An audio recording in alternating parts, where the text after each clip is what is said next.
keep track of so many things. If I don't start right, I skip. So I'm like a record. The old classical memory system in Greece was to create a memory grid and then to position your cues in a certain mnemonic geometric form. And as you sweep through the form, then you just read out by the muse the content. And unfortunately, I had to teach myself that. And it was about 25 years ago, and I didn't do a very good job. So I have sort of a tinker-toy model of the classical Greek memory system, and I've never repaired it. So sometimes if I pause when I start, it's because I can't find the beginning. 2029 Hyperion. And I'm teaching 2 courses there on Saturdays, one from 9 to 11, and the other from 11 to 1. And they are courses one course is about scientific nature, what we know about nature as of the late 20th century, which is the outer realm of what we have to deal with. And the second course is on symbolic consciousness, which is the inner. And the 2 courses are the beginnings of a 2-year cycle of 8 quarters of progressive development, which I worked out for over an 18-year span to try and develop the type of education that would be parallel and consonant with the actual historical development of consciousness in man. So the first courses are to set up the primordial Tai Chi relationship, the inner and the outer, nature and symbol, mind. And then the next level is rituals. And then comes the addition of language with mythology, and on up to the 8th course, which is called exploration. So that's going on. This course begins, and for those who are coming for the first time or are coming somewhat sporadically, forgive me for another minute of introduction, but I have to position this for many who've been coming for quite some time, some years. This is going back in time to the 14th and 15th century. And I've been developing for the last 4 years the old chronologica mystica, the mystical history of man's development. And the last time that this was sufficiently done was by the good abbot Trithemius some 400 years ago. And we have gotten up to the 18th century, to the age of the Enlightenment, in terms of the development. And Tuesday night at the Gnostic Society, I'm continuing that series on the Enlightenment. We've gotten up to, let's see, this past Tuesday was the Comte de Saint-Germain. Appropriately, lightning and thunder came just at the moment I began, and so with the semi-terrified veracity, I delivered everything I knew as truthfully as possible. This course is catching up a whole development that was sidestepped in the original plan last year. And so I will catch this up. And in January, February, and March here, I will catch up another sidestep, which will include Shakespeare and Cervantes, Spinoza, Descartes, Rembrandt, that crowd, which had to be left out because they form a different matrix, as it is, from the one that I was following at the time. So we have now the cream puff in the works. The Italians are, as you know, always lovable. And at this period in their history, they were tremendous. They were just more than anyone could bear or stand, and so we have to look again and again. And they never cease to amaze us. This series will have 2 no lectures in the sequence. There is no lecture on November 21st, 24th, and no lecture on December 29th. But because of the fullness of the course, I will give lectures on those days, but not here. I will give lectures at the Gnostic Society, and on the 24th of November, the lecture will be on Botticelli's mythologies. And on the 29th of December, the lecture will be on the great Raphael. Raffaello deserves a lecture by himself, as does Botticelli, and he will get it. A third artist who deserves a lecture by himself was Michelangelo, and he will obtain it here in a special Saturday morning lecture on page 11 of this series. So Saturday, November 19th, in this room will be a special presentation on Michelangelo. So those three lectures go together with this sequence and should provide some basic acquaintance, not an overview, but an excursion through the spinal fluid of the Italian Renaissance. And appropriate to that, because we're not taking an overview, we are not freshmen in a university looking at a survey. We are somewhat matured spiritual focuses, and we have every intention to stay at that level of maturity and to move with a little elegance through the neural fluid of the Italian Renaissance. And so we are beginning today with Dante, but I have already covered the basic beginnings of Dante in a previous lecture. That is the Inferno and the Purgatorio, aspects of his life. And so today, I will concentrate on the new life, on world government, and on the Paradiso. And those three works will position Dante for us and position the whole course for us on a level that I think we deserve to have in our excursion. Dante, of course, looms always as one of the world's greatest poets. He is, in fact, one of the 4 or 5 greatest poets in the Western tradition.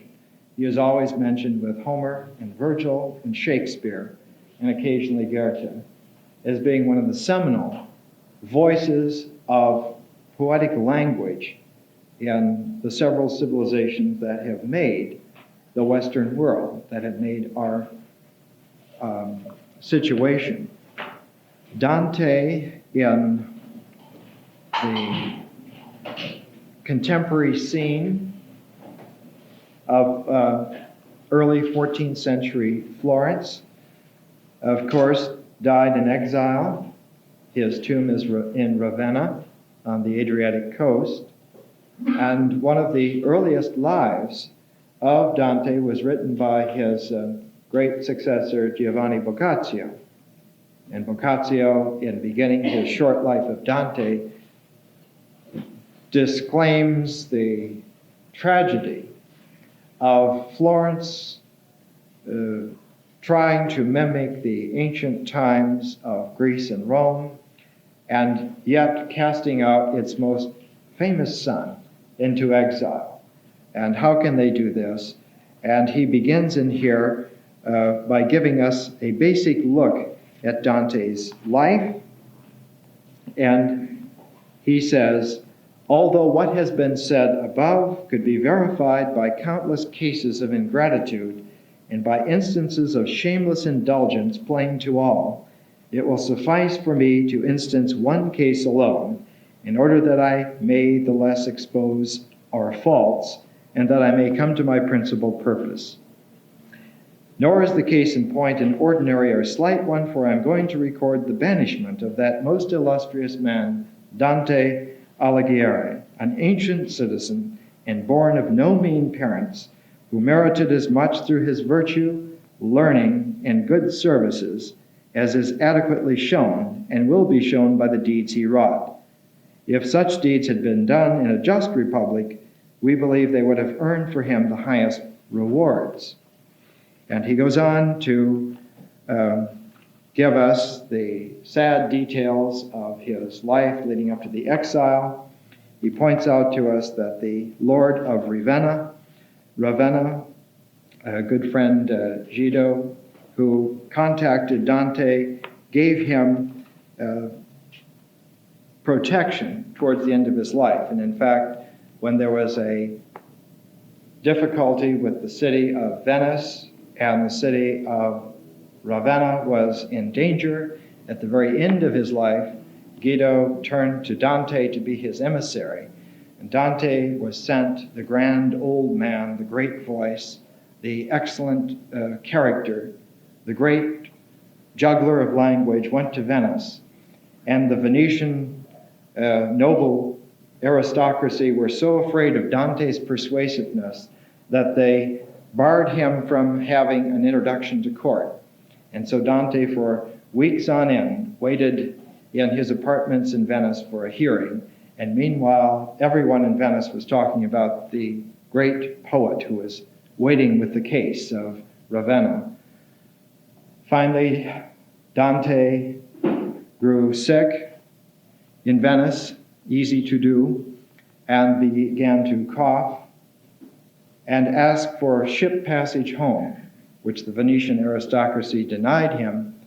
And Dante had to take the land way back, and of course, he got very ill, and after approaching Ravenna, was on his deathbed and several days later died in 1321. At the time, it was a great scandal, and the city of Venice was just castigated by the litterateurs of the 14th and 15th century for having done this to the greatest poet since Virgil. Boccaccio, after finishing this great detailing of his life, then describes Dante for us. And he gives us, I think, in this paragraph, the best short description of the man. Our poet was of moderate height, and after reaching maturity was accustomed to walk somewhat bowed, with a slow and gentle pace, clad always in such sober dress as befitted his riper years.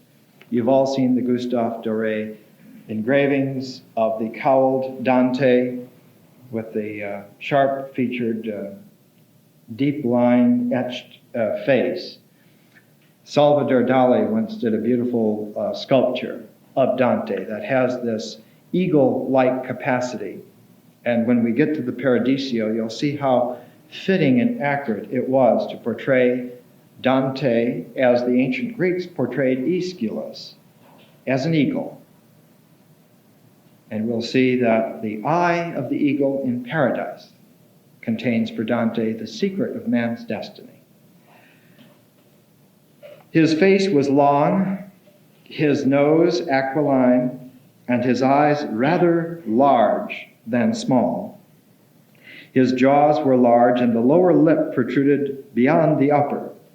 His complexion was dark, his hair and beard thick, black, and curled, and his expression ever melancholy and thoughtful.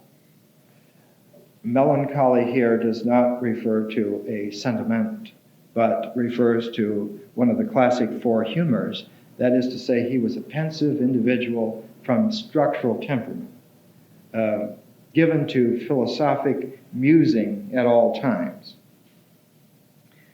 And thus, writes Boccaccio, it chanced one day in Verona, when the fame of his works had spread everywhere, particularly that part of his Commedia entitled the Inferno, and when he was known by sight to many, both men and women, that as he was passing before a doorway, where sat a group of women, one of them softly said to the others, but not so softly that she was distinctly heard by Dante and such as accompanied him, "Do you see the man who goes down into hell and returns when he pleases and brings back tidings of them that are below?"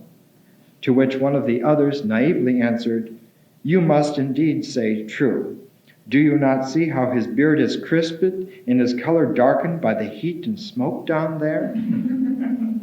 Hearing these words spoken behind him and knowing that they came from the innocent belief of the women, he was pleased, and smiling a little as if content that they should hold such an opinion, he passed on. After all, he was Italian. His life became for him a geometric mandala based on the hierarchy of 9 steps leading to an infinite 10th.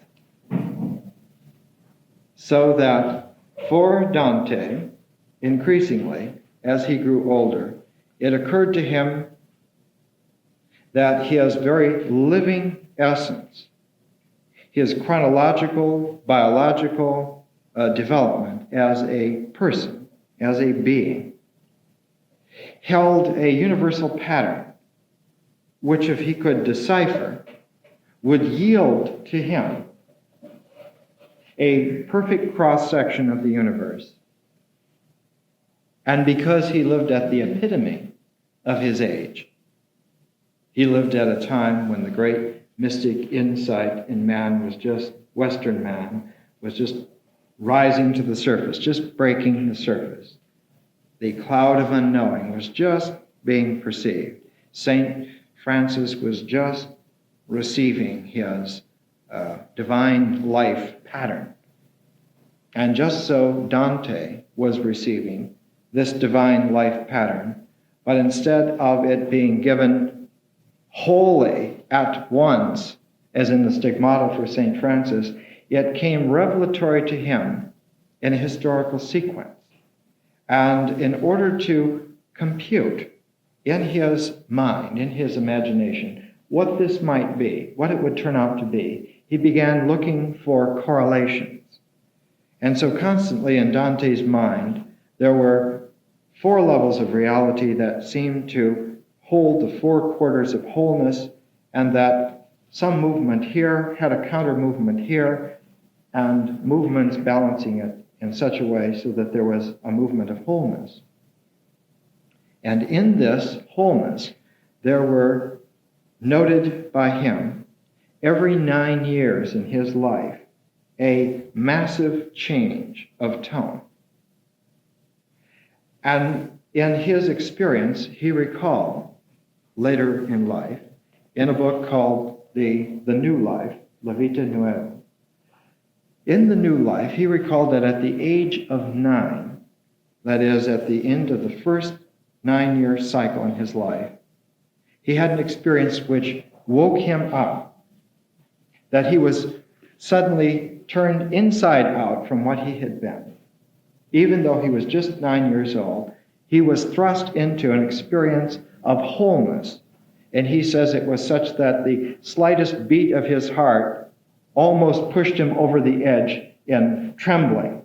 We would call it today a hyperventilating neurotic attack, a seizure of anxiety, and we would look to his crib days to find out what was the origin of this. But Dante tells us it's quite understandable, because the origin of this was the fact that he had seen Beatrice. And she was also 9. She was just entering her 9th year, and he was just leaving his 9th year. So at the opposite ends of 9, they looked across time and space, and a primordial correlation in Dante's soul woke. And of course, because the soul is not fragmented, because it is whole, it awoke all at once in a flaming mirror of glare, stark wholeness, which at 9 Dante was unable to do anything about except cringe.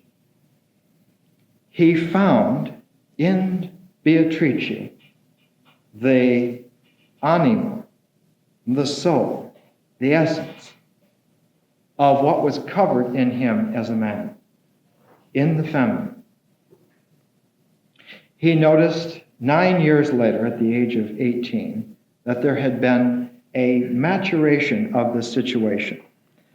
And in the new life, he is trying to recount this to himself.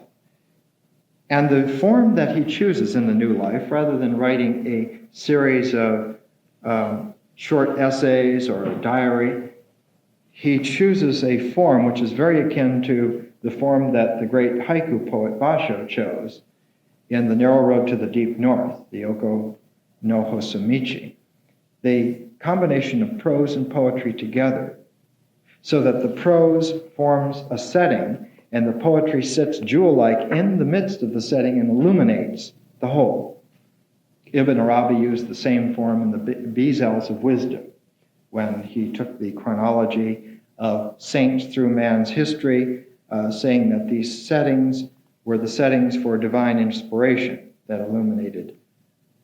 Dante chose to have a series of poems, quite a few poems, and there are many sonnets, there are some ballads, but in the sequence, which seems quite random when one makes a list, and you have to realize that there are whole libraries on Dante. There are libraries of 10,000 volumes on Dante.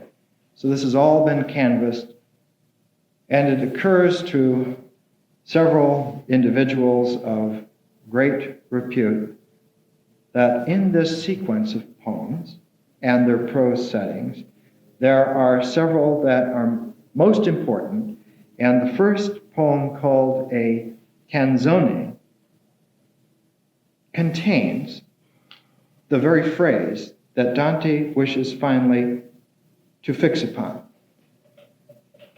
And he says in his prose that he was walking along, he was stewing about this. All of his capacities were brought to the fore. He was naked to himself. And in this, he heard in his mind's ear the words, "Ladies that have intelligence of love." And just as the ancient Sanskrit poet Valmiki, who wrote the original Ramayana, he realized that the cadence and the content of the words together formed some basic primordial unity of expression, which was expressive of a energy form implicit in man's spirit, that it comes out in this form, in just this cadence, and that these words have a significance which is jewel-like in that they all come together exactly to the right point. Dante, in order to assume the responsibility for this jewel-like intelligence bursting into his experience, pursued it in the only way that one can, to go along with the form as presented. So in keeping the cadence and keeping the tone of the first line, he let the muse finish the poem for him, and it came out like this in translation. This is Charles Eliot Norton's translation of The New Life. This is from part 19 of The New Life. Ladies that have intelligence of love, I of my lady wish with you to speak. Not that I can believe to end her praise, but to discourse that I may ease my mind. I say that when I think upon her worth, so sweet doth love make himself feel to me, that if I then should lose not hardihood, speaking I should enamor all mankind. And I wish not so loftily to speak, as to become through fear of failure vile, but of her gentle nature I will treat, in a manner light compared with her desert. This tone that Dante is searching with in the New Life is to try to find some way to explore further. And in the poem, he is saying here that he has a feeling, an intuition, that the culmination of what he is going into is going to lead to something of importance for all mankind. And because this occurred to Dante increasingly, that is to say, these kinds of deep reverberations come like volcanic shock waves in nature. They come in clusters and in cycles and phases, and as they increase in intensity, they lead to the expectation that there will be some outbreak or revelation, or as Carl Jung called it, an antiodromia, a reversal of values, where what is unconscious becomes conscious, and our conscious focus slips into the unconscious regions. And of course, Dante, intuiting that this could well happen to him, began to prepare himself. He began to school himself as much as he could in world history, in literature, in personal capacity, the kinds of developments that we today would see in the New Age journals page by page. He went into all the disciplines that he could, and preparing himself to be a setting for this impending volcanic upsurge of the ancient muses' energy. In other words, Dante was preparing himself to be an oracle in poetic nature for his time. And this is how the Italian Renaissance begins. In preparing himself, he wrote the new life in a way to try to bring out clearly to him what his assignment was.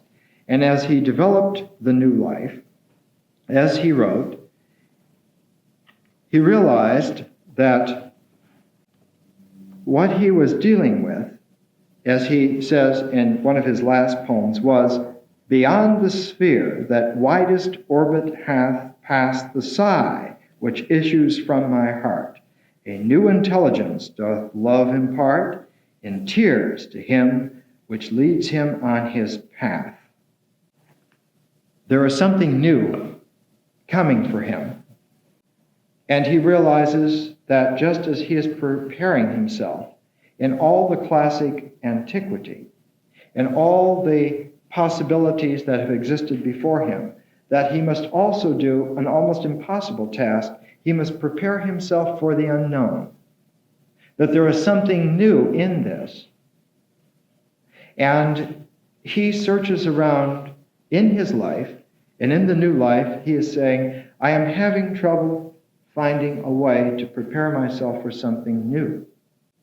So that the only tack that he can take, in all honesty to himself, and the one that he did take, was to assume that if he prepared himself towards some focus, some apex of understanding and achievement, that from that apex he would begin to have the capacity to intuit what was new and what was unknown. And so he held a part of himself, a fragment of insightful intelligence in suspension, carrying it like a sacred burden to the top of the pyramid of understanding, there to open that eye to whatever he may see from that pyramid.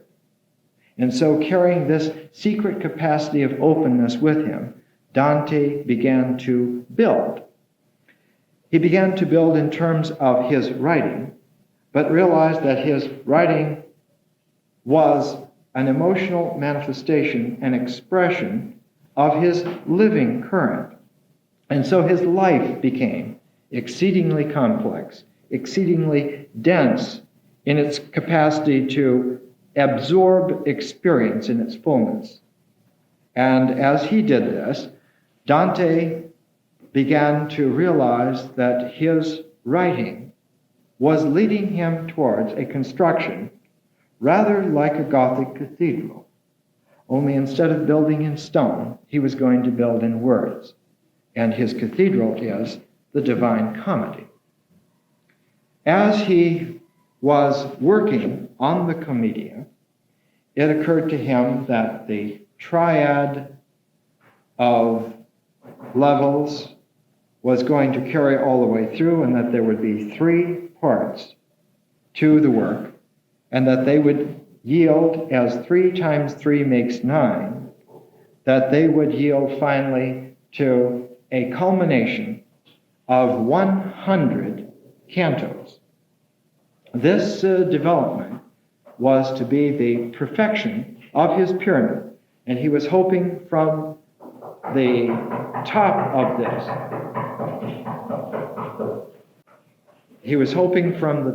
this, to be able to have his, as we would say today, epiphany.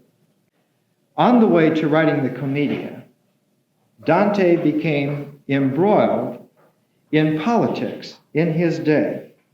But for a man of his capacity, when he became embroiled in politics, every capacity was brought into play. And in the year 1313, he finished a work which is even today exceedingly advanced in its thought. He wrote a small work which was called De Monarchia, on world government. So some 770 years ago, Dante wrote on world government. And it was an exceedingly advanced theme, even for our day. He begins De Monarchia with the statement that mankind needs unity and peace. And remember now, this is sort of towards the culmination of his life. He is working on the Divine Comedy. He is building his apex. He is building his Gothic cathedral to get to the light at the presence of the spire. And on the way up near the top, just before he begins writing the Paradiso, he writes on world government. And so that his phrase, mankind needs peace and unity, is full of significance, full of meaning.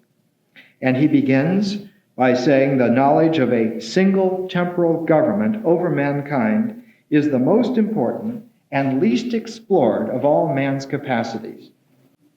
That almost no one has written upon this subject, that has occurred to no one in its actual absorptive experience, penetrating to every capacity that man has.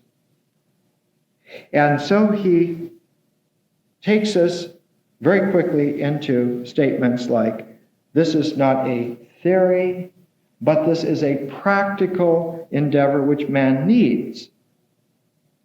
He needs because of the very nature of man, because of the structural quality of man, because of the purposes which Dante himself is nearing to the point of being able to see.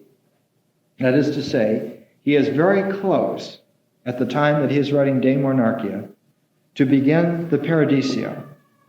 And of course, the Paradiso assumes on the surface and in all of its ramifications that Dante is ready to step off the known into the unknown. He is ready to ascend as a mortal man into heaven.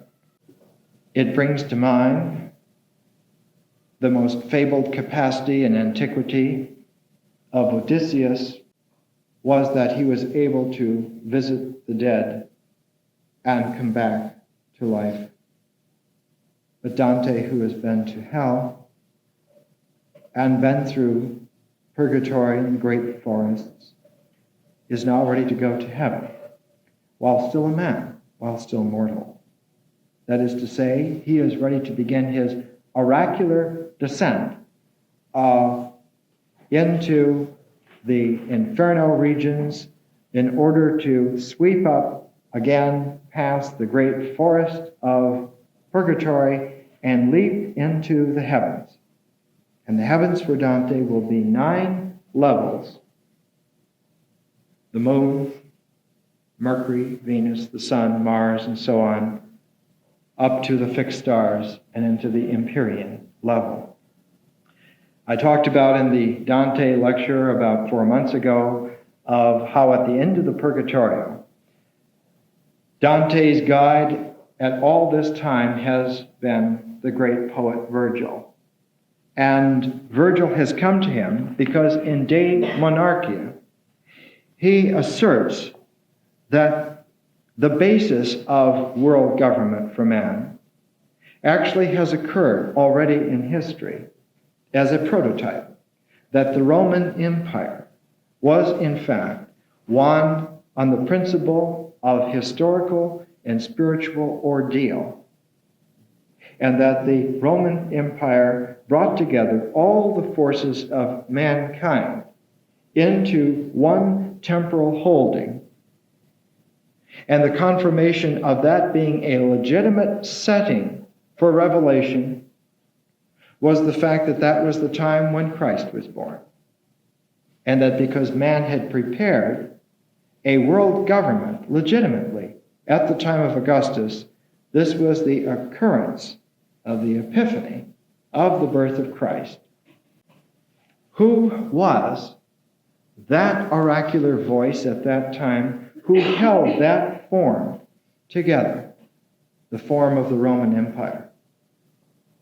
It was not Augustus, great though he was, strong though he brought it together, but it was his appointed poet laureate Virgil. And it was the mind and character of Virgil that made the Augustan era the spiritual unity that enabled the birth of Christ to happen. So then in the mind of Dante, there is a correlation, a universal primary correlation between Virgil and Christ. The integrity of Virgil's honesty of spirit and capacity of language is what Dante is hoping to parallel in his time. And in paralleling in his time, he is hoping to create some unity of spirit and voice which will hold a new epiphany, a new revelation. So he is working towards this, and in De Monarchia, he says, in order for us to have a world government, we have to look back to the Roman Empire, and we have to trace world history, and we find that there is an overriding goal among all men, regardless of their differences, and that this goal is proved to be the realization of man's ability to grow in intelligence, that this is the purpose of mankind. So regardless of whatever political anglings there are of any age, the overriding purpose and goal of mankind as a unity, the universal humanity, is to grow in intelligence. And that intelligence is to be brought together into a unified form which could hold the divine revelation for that time. And he says, this is the purpose for which I have finally realized that I am living, that I am working, that I am writing. And in De Monarchia, he takes a long time to develop the theme that the Roman people in antiquity were the noblest in terms of their capacity. He says that many people will argue that Rome was legitimate, but he says that it had won its way by ordeal, and that ordeal proves the right, and that the birth of Christ proved the divine authority of Rome. And in this, of course, the city of Rome itself becomes a symbolic mandala, and the location wherein the Augustan Principate found its focus, and at whose center the mind of Virgil worked its oracular magic web. Dante then, in World Government, says, in the third of the three books, at the very beginning, he says, I know that what I am about to say here is going to anger the Pope. And of course, Dante did find a lot of trouble because of this. He said, I know this is going to be a great deal of difficulty for me. But he says that the temporal consolidation of man's capacity is separate from the church and preceded the church. And that, in fact, the Roman Empire, in the oracular, magical capacity of Virgil's seership, was the real focus for the incarnation of the divine into the human realm. And that the church was not the legitimate carrier of this, and therefore the papacy and the empire are separate, and that the empire has every right to exist independently of the church.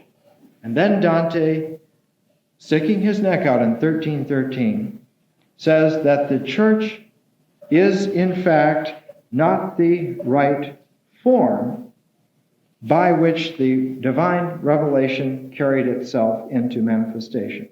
That the church was not the structure of the papacy and the hierarchy of the priests and the cardinals and so forth, but that the church was in fact the life of Christ, and that any individual following that individual path of the life of Christ was in fact the church at that time, at that moment, in that manifestation.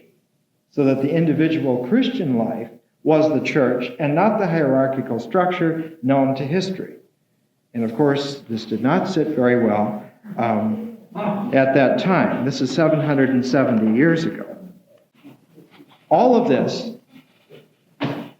is preparatory because Dante worked in a very careful way and an extraordinary mind. He was laying the foundation for the Paradiso. He had already finished the Inferno. He had finished the Purgatorio.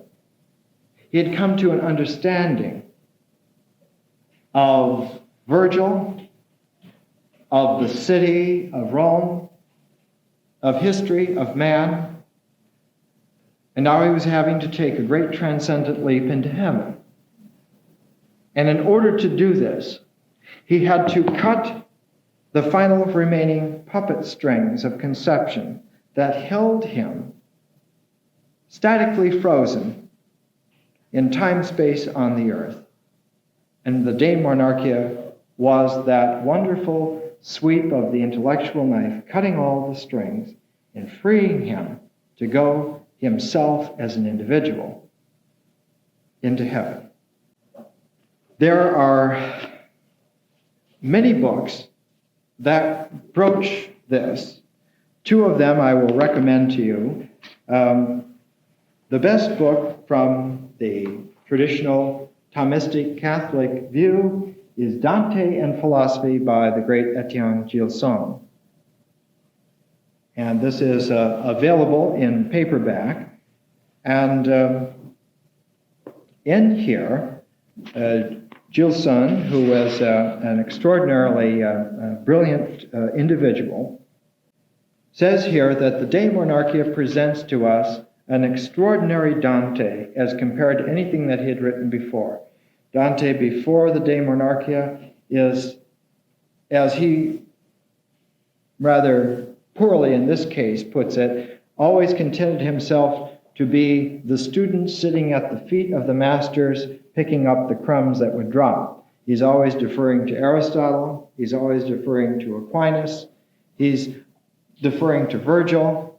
But he says in the De Monarchia, for the first time, we find Dante lifting his chin, throwing back the cowl a little bit, and standing forth as himself.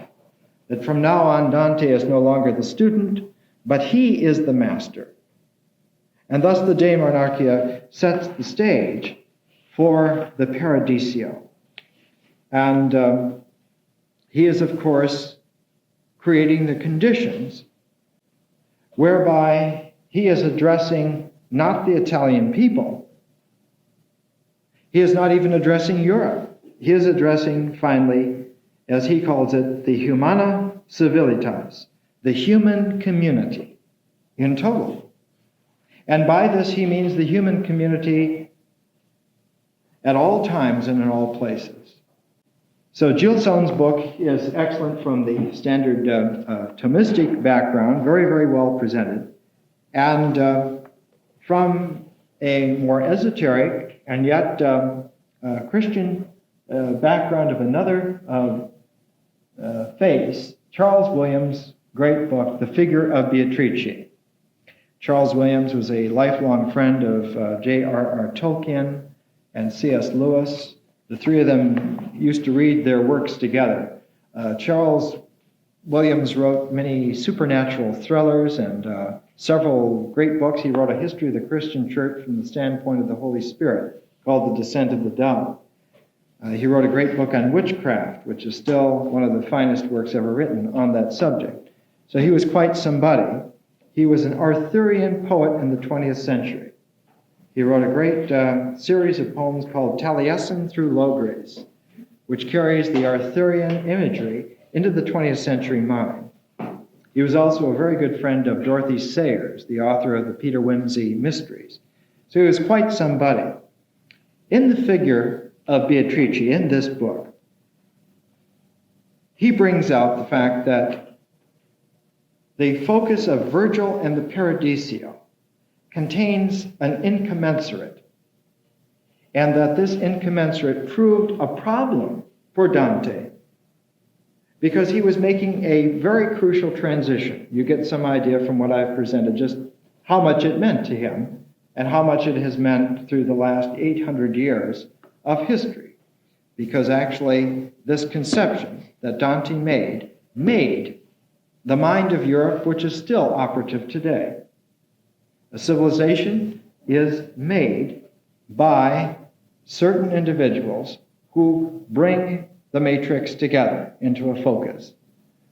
Just as Homer made Greece of Athens and Ionia, and just as Virgil made the Roman civilization, Dante will make the European mind.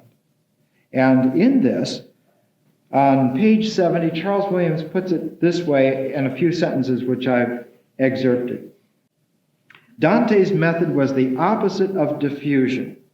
He so concentrated the idea that he personified it. And that not only by an abstract name, however effective. The personification comes later, at the beginning of the Commedia. There, between the disappearance of Beatrice and the reappearance of Beatrice later on, the city appears in the form of a man.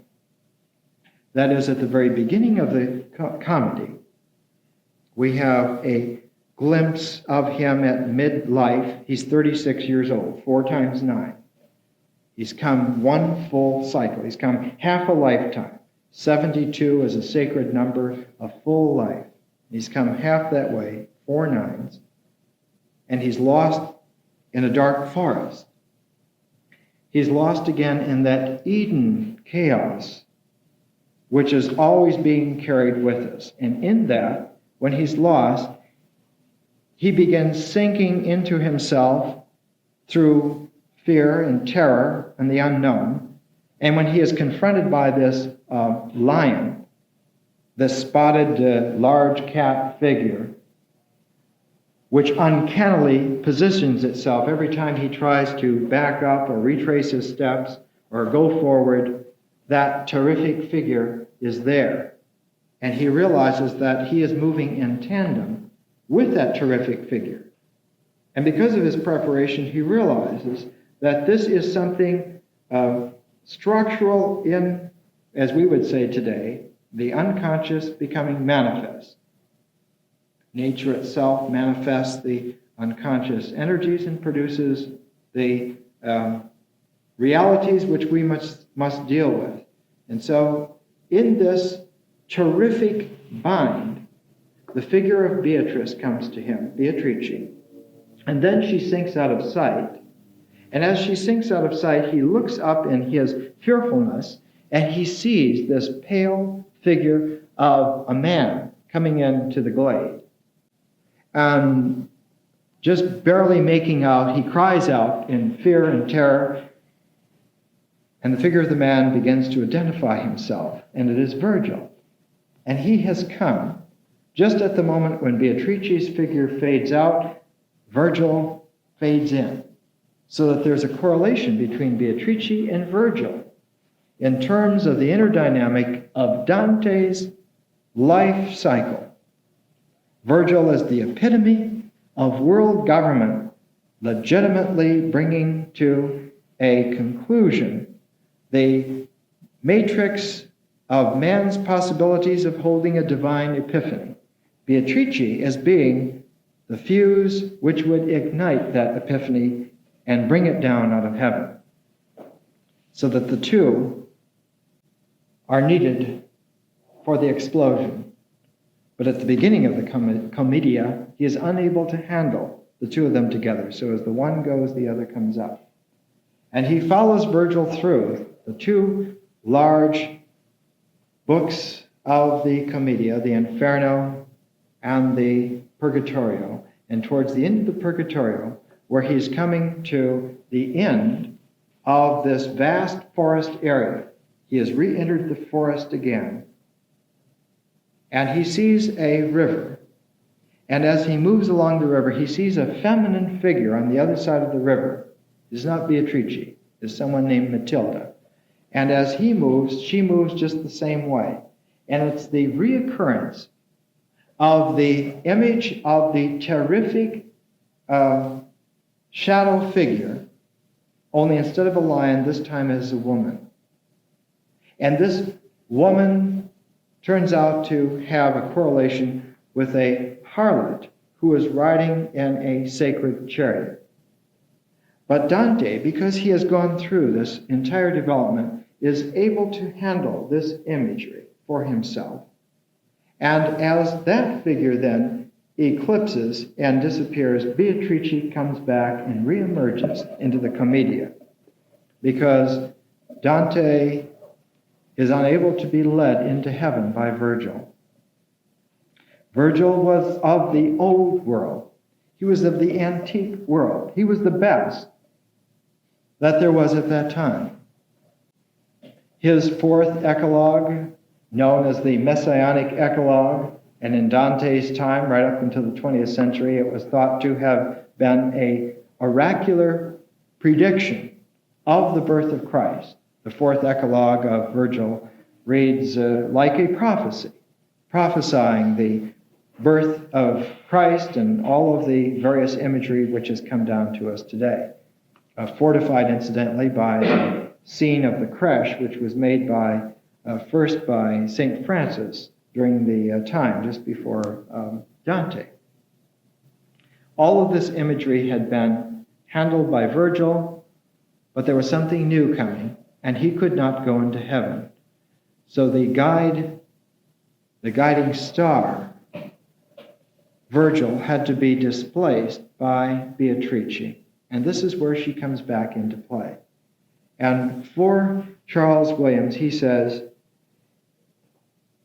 there, between the disappearance of Beatrice and the reappearance of Beatrice, the city appears in the form of a man.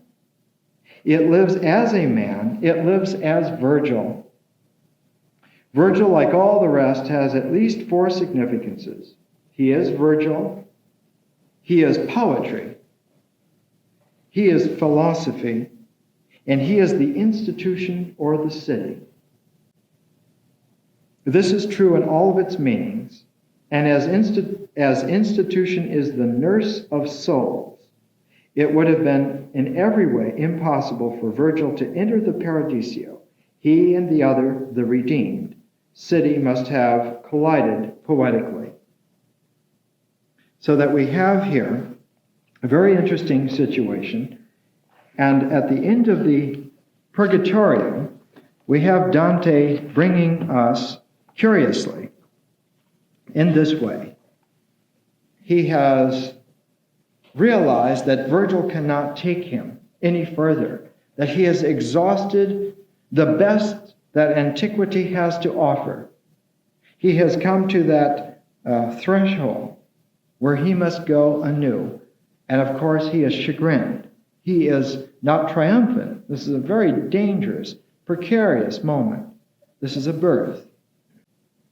He cannot look upon Beatrice directly. There are 7 women, seraphic angels, who are on this divine car that is moving her. And they caution him, do not look too hard at her. In other words, don't focus yourself on her, because this is an electrifying situation. One can be short-circuited very easy at this energy level. So he is standing there, as he says, I stood as children, silent and ashamed, stand, listening with their eyes upon the earth, acknowledging their fault and self-condemned.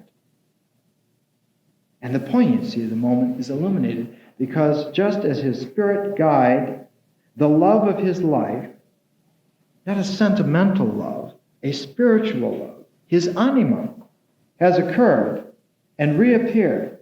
And the first thing she has said to him is that you have betrayed me. And so he is standing there on the verge, suspended above all nothingness. And she says to him, you forgot me. Your memory did not hold me firm in its purpose. You went after other qualities in life. Family, you had children, you got involved with politics, you're involved in exile, you're involved with literature. And in all this, you have forgotten me. But of course, he has not really forgotten her. It's been on his mind constantly since he was 9 years old. What she is doing is she is bringing up the fact that he must devote himself, commit himself exactly 100% in order to get into Paradiso. There can be no reserve, however minute and fractional, that it must be complete. And so she is chastising him in this way in order to bring out the response of the wholeness, because she can do that. She is the anima image. She is the wholeness. And just as a Zen master will take the kesak and wrap the disciple at the moment in Zazen, when there is a whole response needed. No more innuendo. No more balancing and refinement. No more elegance and excellence. Now. And so Beatrice is doing this for Dante in this mode. And then he looks up and he records near the end of the Purgatorio in this way. As when large floods of radiance from above stream with that radiance mingled which ascends, next after setting on the scaly sign, our plants then burgeon, each wears anew his wonted colors ere the sun have yoked beneath another star his flamy steeds. Thus, putting forth a hue more faint than rose and deeper than the violet, was renewed the plant, erstwhile in all its branches bare. Unearthly was the hymn which then arose. I understood it not, nor to the end endured the harmony. So he is having a whole experience. He is not able to reflectively absorb it or analyze it. It is just occurring. Just so, Beatrice then wants him to follow her. She has now, as a spirit guide, done what is necessary to bring him out, to pop him out of the time-space continuum in which he has always been. And having suffered this, having had this, Beatrice then says, now you may drink of the other river. The one river is Lethe, forgetfulness. And the second river is Eunoe, remembrance. And so Dante goes to the river Eunoe to remembrance, and he drinks, just like in the Eleusinian initiation. And having this drink, he records, As a courteous spirit that proffers no excuses, but as soon as he hath token of another's will, makes it his own. When she had taken me thus, the lovely maiden moved her on and called to Statius with an air most ladylike, Come thou with him. Were further space allowed, then, reader, might I sing, though but in part, that beverage with whose sweetness I had never been sated. But since all the leaves are full, this geometric form is complete now to this point. Since all the leaves are full, appointed for this second strain, mine art with warning bridle checks me. I returned from the most holy wave regenerate, even as new plants renewed with foliage new, pure, and made apt for mounting to the stars. And so he is able to finally go back through that circle which man had never been able to go back through, the primordial Garden of Eden, back through into heaven. Well, we're going to take a break, appropriately, and we'll come back. I'll be down selling cassettes for a living on the street corner, and I'll be back in about 10 minutes. He begins the Paradiso with the beautiful image, His glory, by whose might all things are moved, pierces the universe. In other words, the radiance of God pierces the universe. It is a frequency of unity, which by its ability to pierce through all of its manifestations creates the harmony, which is the undersurface of the fabric of reality. And while that is largely undiscoverable in Inferno and problematical in Purgatorio, it is everywhere radiantly evident in paradise. And in fact, the term paradise etymologically is traceable back to the old Persian, and a paradise was a perfected garden. A paradise was land that had been developed into a garden, and the garden then perfected. So the archaic image of the Garden of Eden was that of a paradise. His glory, by whose might all things are moved, pierces the universe. But there is a balance. And in one part sheds more resplendence, elsewhere less, so that this creates the dynamic. So that the dynamic is not between being and not being, but in modulations of resplendence. In heaven, that largeliest of his light partakes was I, witness of things, which, to relate again, surpasseth power of him who comes from thence. For that so near approaching its desire, our intellect is to such depth absorbed that memory cannot follow. So when he drinks of Eunoe, he remembers that he can't remember it, and so he stops trying. And that frees him, and he is able to go. Because paradise is experienceable in its fullness, but not memorable in its fragmentation. So that there is never a memory of paradise. There's no trace of it whatsoever. And the insistence that there be a memory of it is part of man's downfall. He's always trying to have a partial picture of God, and it cannot be, because there is no partiality of that reality. And so Dante, having drunk of knowing, remembers not to try to remember the unity, but to be in it. And its resplendence then, as he says, pierces the universe. He is led by Beatrice progressively through the heavens. He is led to the first heaven, which is the moon.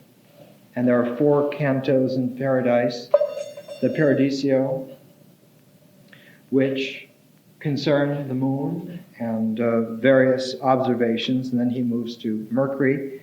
And when he comes to Mercury, he is given a view of why it was that the wholeness of the Roman Empire had such a tremendous impact upon him. And the figure in Paradise that reveals this for him, manifests it for him, is the great Roman codifier of laws, Justinian. Justinian's Code of Laws has been translated about 6 years ago in Penguin Classics. Justinian's mind was not so much to pioneer or originate, but to collate and give to a permanent form, rather like the Code of Hammurabi. So that the Code of Justinian was a integrated whole, and that Roman law was the ultimate development of Roman civilization. Not the roads, not the conquests, not the language, but the lawful form of the unfolding of empire and civilization. And so Justinian then explains to Dante why this was so luminous for him. Dante is fond of using a phrase which translates itself into the luminous mind of reason. That when you know the reason illuminates the whole mind, and one becomes dazzled with the possibilities of truth and meaning that one knows. And so in Canto 7, Justinian and other spirits have come to Dante, and Dante, in hearing this, hearing about the full circumference of the laws that are possible for man to observe, begins to have doubts as to whether he could be redeemed, because is not man's redemption then outside the whole possibility of civilization and law? Is it not transcendent of this? And this is where Beatrice then, as the spirit guide, comes back into play. Justinian fades away and Beatrice comes back. And she brings out to him, she says, revolving and the rest unto their dance, with it moved also, and like swiftest sparks in sudden distance from my sight were veiled. Me doubt possessed, and speak, it whispered me, speak, speak unto thy lady, that she quench thy thirst with drops of sweetness. Yet blank awe, which lords it over me, even at the sound of Beatrice's name, did bow me down as one in slumber held. Not long that mood Beatrice suffered, she, with such a smile as might have made one blessed amidst the flames, beaming upon me, thus her words began. Thou in thy thought art pondering as I deem, and what I deem is truth. How just revenge could be with justice punished, from which doubt I will free thee. So thou mark my words, for they of weighty matter shall possess thee, though suffering not a curb upon the power that willed in him to his own profiting. That man who was unborn condemned himself. The man who was unborn was Adam. Dante all the time has been wondering about redemption. And he's beginning to realize that all of the complications which he has seen and understood about history and its development, about world government in its fullness, were all predicated upon an involvement that worked from a fulcrum of one person, Adam, who was unborn. And that if we can return back in that primordiality to that condition, we sidestep all of the innuendo and are saved. That is, we are redeemed because we are returned, and that returner, that Savior, is Christ, who bears a primordial relationship to Adam. Then as he ascends with Beatrice as his guide further up into the heavens, he comes to that portion of the heavens where St. Thomas Aquinas is extant. And Aquinas and Dante have a discussion.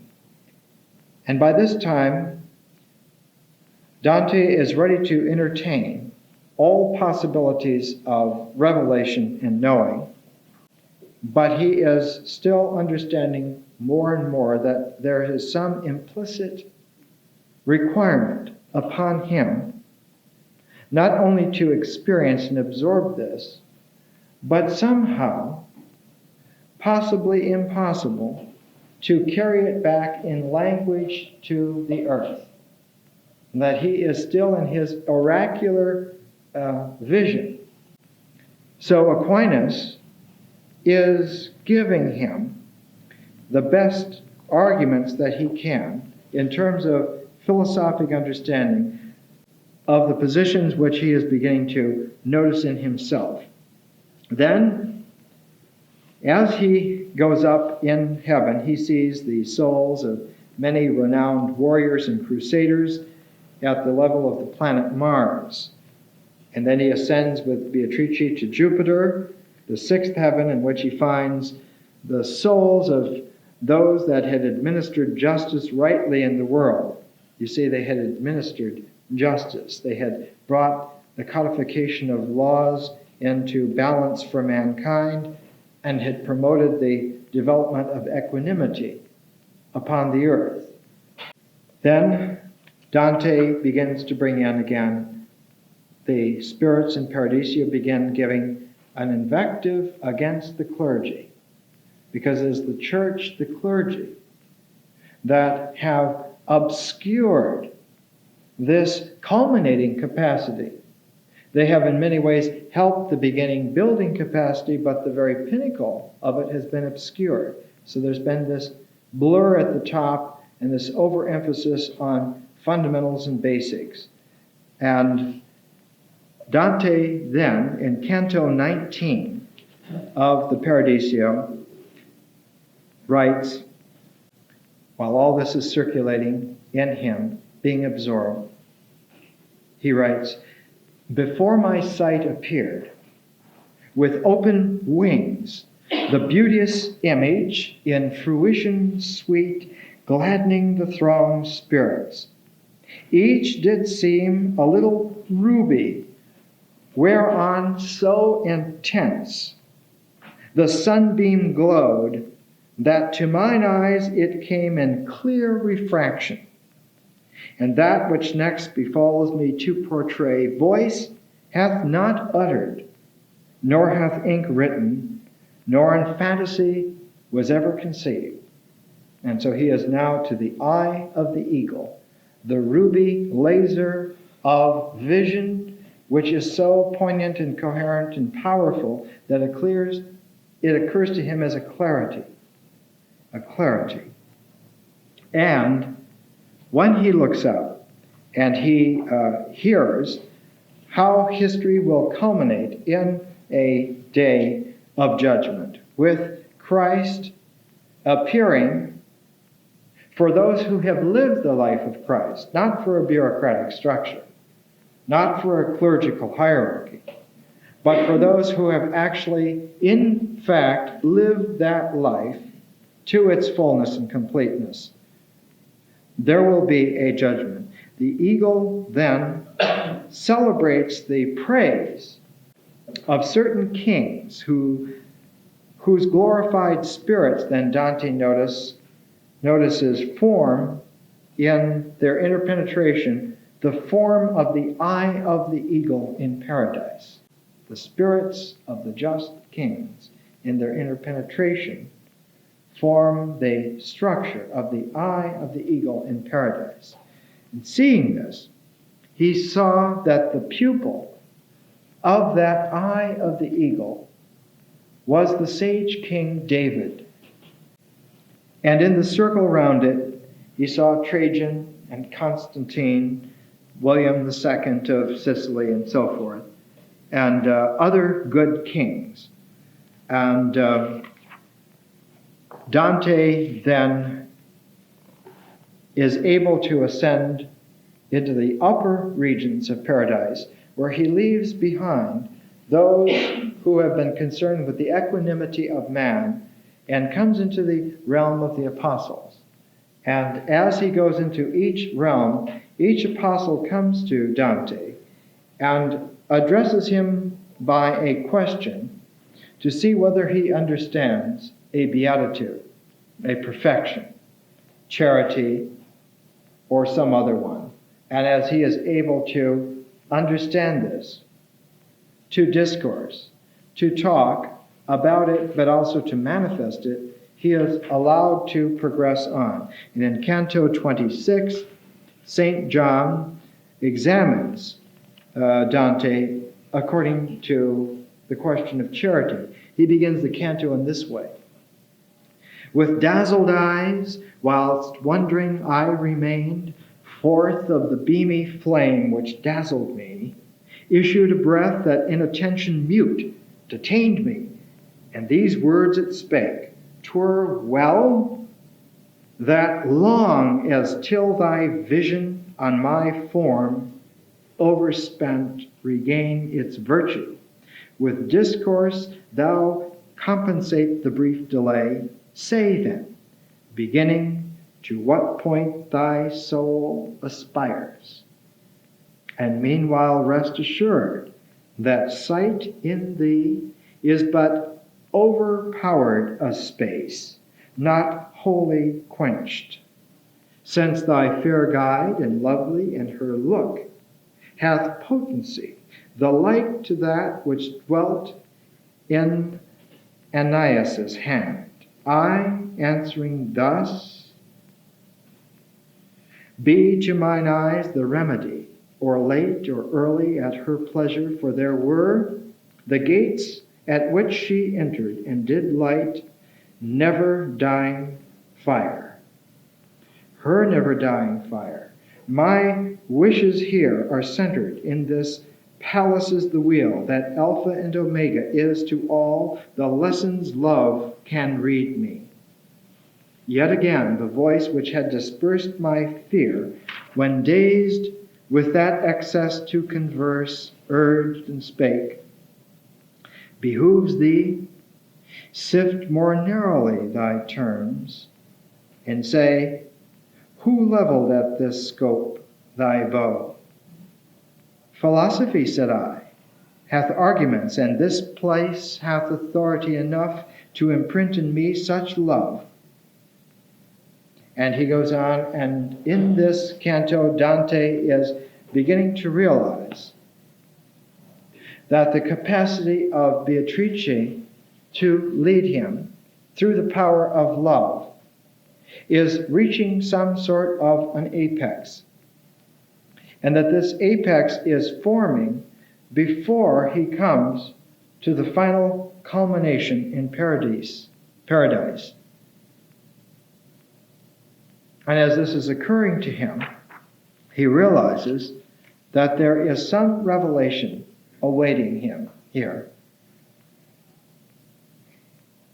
That all this time, all his life, in all this form, he has been counting on his soul being capable in its finest pristine image of leading him to the culmination. But by the time he gets to Canto 27, and he comes into contact with St. Peter, he realizes that something else is happening to him. And in his conversation with St. Peter, he begins to think more and more about the wholeness of man and about man's capacity to even attain the ultimate, even with this capacity. And as he reaches this point in the Paradiso, Beatrice disappears. She is no longer there. And Dante, alone towards the ultimate pinnacle of paradise, looks around him and he finds that there is someone else there again. And this time the figure is Saint Bernard of Clairvaux. And Saint Bernard comes in this way.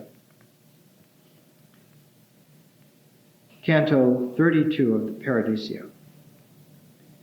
Freely the sage, though wrapped in musings high, assumed the teacher's part and mild began. And what he is talking about now is Mary. He's talking about the Virgin Mother. And Dante, who all his life and for all his time, in every complication, has been holding the image of Beatrice so dear, and she is now gone at the pinnacle of heaven, and the first thing his final spirit guide begins to tell him about is the cosmic mother, the Virgin Mary. His particular love, even at the ultimate soul manifestation of it in a universal sense, had screened from him the absorptive experiential quality of the universal mother. And so Bernard of Clairvaux is now coming, and immediately he begins saying to Dante, the wound that Mary closed, she opened first, who sits so beautiful at Mary's feet, the third in order, underneath her, lo, Rachel with Beatrice, Sarah next, Judith, Rebecca, and the gleaner maid.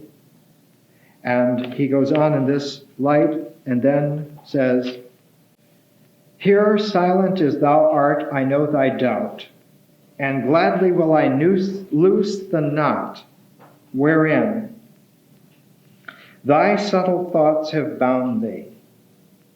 In other words, he has come to a point where the subtlest of thoughts of him, his reflective capacity to understand, have all this time been in a knot, forbidding him an ultimate openness.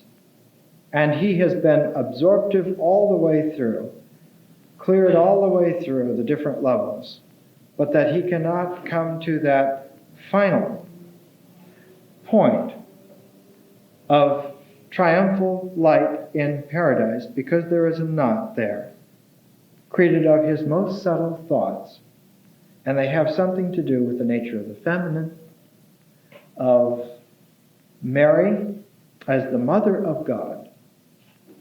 And St. Bernard of Clairvaux then is going to unloose these, and Dante then is going to open the hand of comprehension for himself. Here silent as thou art, I know thy doubt, and gladly will I loose the knot wherein thy subtle thoughts have bound thee. From this realm excluded, chance no entrance here may find, no more than hunger, thirst, or sorrow can. A law immutable hath established all, nor is there aught thou seest that doth not fit, exactly as the finger to the ring. That is to say, there is a comprehension in paradise which is exact, and that Dante, in order to receive this ring, must free himself as the finger free to receive it, can no longer be knotted up. And this ring is a comprehension of the all. And Dante expresses it in the final canto of the Divine Comedy, in Canto 33. He writes, O Virgin Mother, daughter of thy Son, created beings all in lowliness, surpassing as in height above them all, termed by the eternal counsel preordained, and nobler of thy nature so advanced, in thee that its great Maker did not scorn to make himself his own creation. For in thy womb rekindling shone the love, revealed, whose genial influence makes now this flower to german in eternal peace. Here thou to us of charity and love art as the noonday torch, and art beneath to mortal men of hope a living spring. So mighty art thou, Lady, and so great, that he who grace desireth and comes not to thee for aidance would not have desire and fly without wings. Not only him who asks thy bounty, but doth freely oft forerun the asking. Whatsoever may be of excellence in creature, pity mild, relenting mercy, large munificence, all are combined in thee. That the Virgin Mary is a wholeness, a comprehensiveness, which is inclusive of the all. And he is, in opening himself, realizing that this marriage of reality is her all to his creativeness. And in this, Dante then writes towards the end of the Paradiso, Canto 33, with fixed heed, suspense, and motionless, wondering, I gazed, and admiration still was kindled as I gazed. It may not be that one who looks upon that light can turn to any other object willingly his view. For all the good that will make covet there is summed, and all elsewhere defective found complete. My tongue shall utter now no more, even what remembrance keeps, that could the babes that yet is moistened at his mother's breast. He has had an experience of the all, and he concludes the Paradiso and the Commedia with his final utterance. Here vigor failed, the towering fantasy, but yet the will rolled onward like a wheel in even motion by her love impelled, that moves the sun in heaven and all the stars.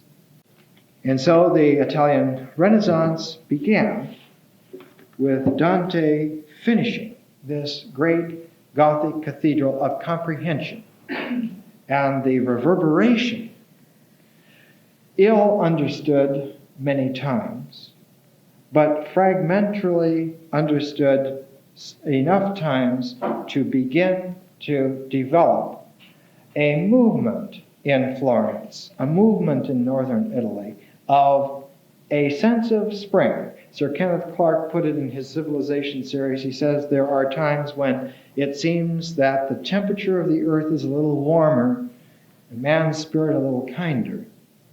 And in northern Italy, at this time, in the mid-14th century, a spring began to come out.